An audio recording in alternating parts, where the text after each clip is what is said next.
Hey everyone, and welcome back to the channel. When you think of Christmas, what comes to mind? Is it a beautifully decorated tree? Maybe some carolers singing outside? A big turkey dinner? And piles of Christmas cards from friends and family? It all feels so timeless, so traditional, like it's been this way forever, right? Well, what if I told you that most of what we consider a classic Christmas is actually a Victorian invention? And a lot of it we can thank one man for, Charles Dickens. Before the 19th century, Christmas in Britain wasn't the big family-focused holiday we know today. For many, it was a more rowdy community-wide festival, a bit like Mardi Gras, filled with drinking and feasting that lasted for 12 days.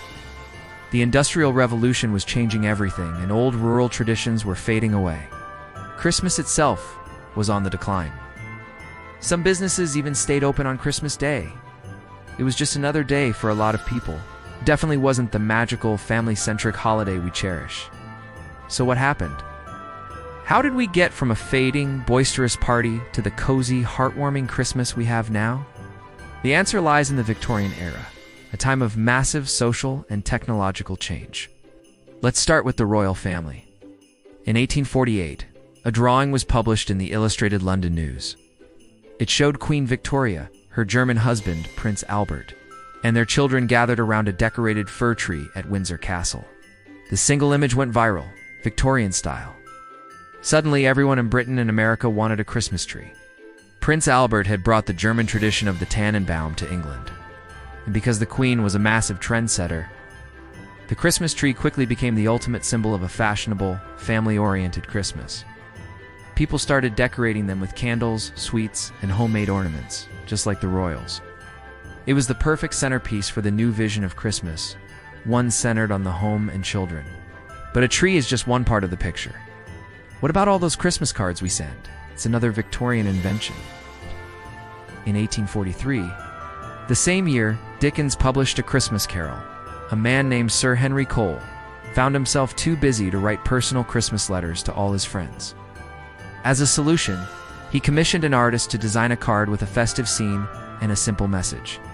He had 1,000 of them printed and sold the extras. This was the world's first commercial Christmas card. With the introduction of the penny post a few years earlier, sending mail became affordable for almost everyone. The idea took off, and soon, sending and displaying Christmas cards became a massive and beloved tradition, connecting friends and family across the country. And what about the food? While feasting has always been part of winter celebrations, the Victorians standardized the Christmas menu. Before them, goose or beef was the more common centerpiece. But as farming methods improved, turkeys became more widely available and affordable. The Victorians, with their love for elaborate meals, cemented the turkey as the Christmas dinner.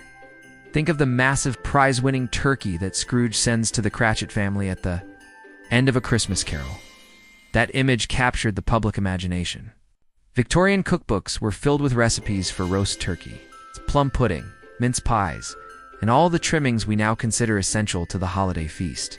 They basically wrote the culinary script for Christmas dinner. Now, we can't talk about the Victorian Christmas without talking about the man who, more than anyone, shaped its spirit, Charles Dickens. In the 1840s, Britain was a place of great wealth, but also extreme poverty. The Industrial Revolution had created a huge gap between the rich and the poor. Dickens was deeply concerned about this social inequality. He wanted to use the spirit of Christmas to inspire charity, kindness, and social reform. He had already written several Christmas-themed stories.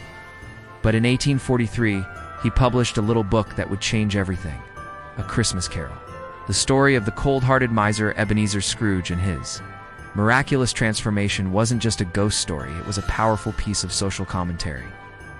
Dickens masterfully used the holiday to highlight the plight of the poor through the character of Bob Cratchit and his family, especially Tiny Tim. The story's message was clear. Christmas should be a time for generosity, compassion, and thinking of others. It was a time to open your heart and your wallet to those less fortunate. The book was an instant runaway success. It sold out its first print run in days. People read it aloud in their homes, and its ideas spread like wildfire. A Christmas Carol did more than just tell a good story. It essentially created a new ideology for the holiday. It married the idea of festive celebration with the concepts of family, charity, and goodwill to all. The famous phrase "Merry Christmas" was popularized by the book, as was the idea of a white Christmas, even though Dickens was probably just describing the snowy winters of his childhood. He created a formula for the perfect Christmas: a warm fireside, a loving family, a feast on the table, and a spirit of kindness that redeems even the hardest of hearts. This vision was so powerful, so appealing, that it became the blueprint for how we celebrate Christmas to this day. When we talk about the Christmas spirit, we are, in many ways, talking about the spirit Dickens wrote into existence. So you see, the Victorians didn't just give us a few decorations. They completely reinvented Christmas. They took a declining festival and repackaged it into the biggest holiday of the year. They gave us the tree, the cards, the turkey dinner, and even the carols we sing, as many traditional carols were rediscovered and popularized during this time.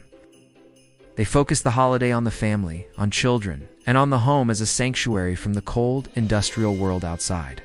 And at the heart of it all was Charles Dickens' powerful moral vision. He gave the holiday a soul.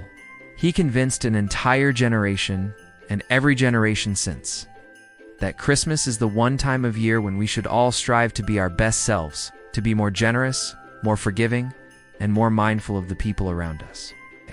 So, this year, when you're decorating your tree, writing your cards, or sitting down for that big family dinner, take a moment to think about the Victorians. Our modern Christmas is a direct gift from them, a carefully constructed tradition designed to bring warmth, light, and a little bit of magic into the darkest time of the year. Thanks so much for watching. What's your favorite Christmas tradition? Let me know down in the comments. And if you enjoyed this journey back in time, don't forget to like, subscribe, and hit that notification bell so you don't miss our next video. See you next time.